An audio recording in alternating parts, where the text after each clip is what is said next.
여자친구에게 흉기를 휘둘러 살해한 20대 최모 씨 사건에 경찰이 프로파일러를 투입했습니다. 이틀에 걸쳐 면담을 하기로 했습니다. 특히 사이코패스 검사에 대한 동의 여부도 물을 예정입니다. 검사는 강제력이 없어 피해자가 동의해야 진행할 수 있기 때문입니다. 이런 가운데 최 씨가 다니고 있는 의대 측은 징계 절차를 밟을 것이라고 밝혔습니다. 학교 측은 구속 상태여서 최 씨 본인이 참석할 순 없지만 당사자 진술 없이도 징계 절차가 진행될 수 있다고 보고 있습니다.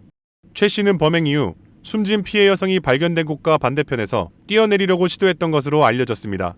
또 경찰에 붙잡힌 뒤 60여 분 동안 아무런 말을 하지 않다가 어머니와 통화한 뒤 약이 든 가방을 옥상에 두고 왔다고 진술한 것으로 전해졌습니다.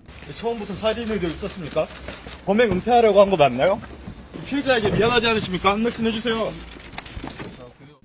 서울경찰청 과학수사대 소속 프로파일러들이 경찰서 건물을 빠져나옵니다.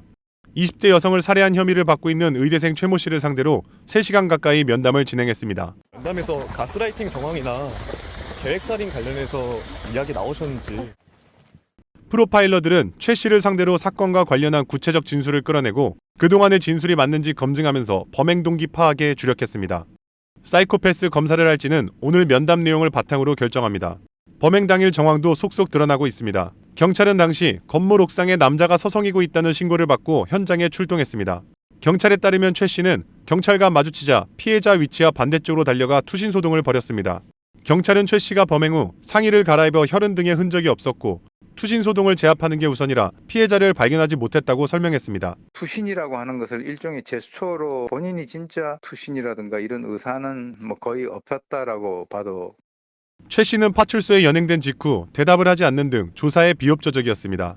최 씨가 부모와 통화하면서 가방을 두고 왔다고 말하는 걸 경찰이 들은 뒤 현장에 다시 찾았다가 피해자를 발견했습니다. 첫 현장 출동 후 약 1시간이 지난 뒤였습니다. 피해 여성이 지난달 말 팔을 다쳐 병원에 입원했던 사실도 드러났습니다. 경찰은 피해자의 부상이 최 씨와 관련이 있는지 여부 등 범행 전 행적 등도 추가로 조사할 방침입니다. KBC 뉴스 박태정입니다.